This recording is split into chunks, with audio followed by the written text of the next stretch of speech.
Good morning.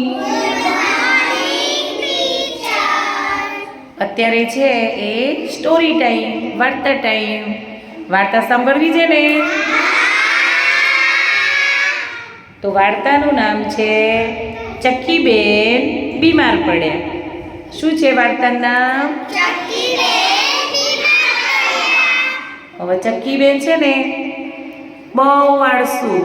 એમને નાવું ન ગમે, માથું ઓળવું ન ગમે, ચોખ્ખા કપડાં પહેરવા ન ગમે. એમને તો બસ ગંદકી જ ગમે, એટલા આળસુ એમ. અને જમવા ટાઈમે હાથ પણ ન ધોવે. એટલે અઠવાડિયામાં 2-3 દિવસ બીમાર થઈ જાય એમ. હવે એમને તો ડૉક્ટરને ત્યાં લઈ ગયા. પછી ડૉક્ટર સાહેબે એમને તપાસ કરી અને તપાસ કરીને કે ચક્કીબેન, પહેલાં તો તમારા હાથ બતાવો. તો મયકબેન હાથ બતાવો તમારા.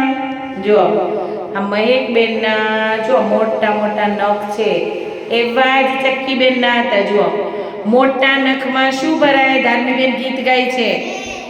મોટા નખમાં શું ભરાય? મેલ ભરાય. માટે નખ કપાઈ નખાય. જો મયકબેનને છે ને નખ કાપવામાં બહુ બીક લાગે છે, એમને ડર લાગે છે, એટલે કોઈને નખ કાપવા દેતા નથી. પણ સ્કૂલ ચાલુ થઈ ગઈ છે એટલે આપણે જો એમના માટે નેલ કટર લઈને બેઠા છીએ. નખ બતાવો તો બેટા. જો ઊંચા કરો, ઊંચા કરો. જો આવા નખ હોય ને તો શું થાય ભાઈ? મેલ ભરાય. મેલ ભરાય એટલે એવા હાથે આપણે જમીએ એટલે એ બધો કચરો ક્યાં જાય? પેટમાં. જો નખમાં છે ને ઝીણા ઝીણા કીડા હોય, સફેદ કલરના કેટલાય. એને આપણે બિલોરી કાચથી જોઈએ ને તો અંદર કીડા હોય સફેદ. તો તમે નખ મોટા રાખશો?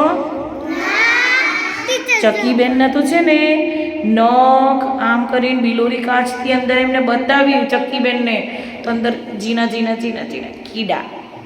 હા, એટલે પછી ડૉક્ટર સાહેબ કહે, ચક્કીબેન તમે એટલે બીમાર પડો જ ને, આ બધા કીડા તમારા પેટમાં જાય છે એટલે તમને પેટમાં દુખે છે. તમારે દરરોજ ત્યાં ડૉક્ટર સાહેબે નખ કાપી નાખ્યા. જો આવું નેલ કટર લઈને ચક્કીબેનના મોટા મોટા નખ કોણે કાપી દીધા? ડૉક્ટર સાહેબે.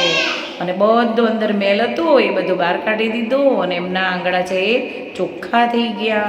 ત્યાર પછી ચક્કીબેને નિયમ કર્યો, દરરોજ હાથ ધોઈ અને જમવા બેસવાનું, સરસ મજાના ચોખ્ખા કપડાં પહેરવાના, માથું ઓળવાનું, આવા મોટા મોટા નખ રાખવાના.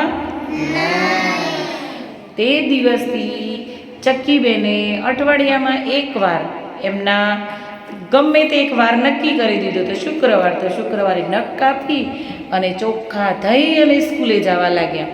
અને ચક્કીબેને પછી તો ક્યારેય પણ બીમાર પડ્યા નહીં. તો તમે પણ નખ કાપી દેશો ને? હાથ કેવા રાખશો? ચોખ્ખા. પછી તો ચક્કીબેન ક્યારેય બીમાર પડ્યા નહીં. ક્લેપ.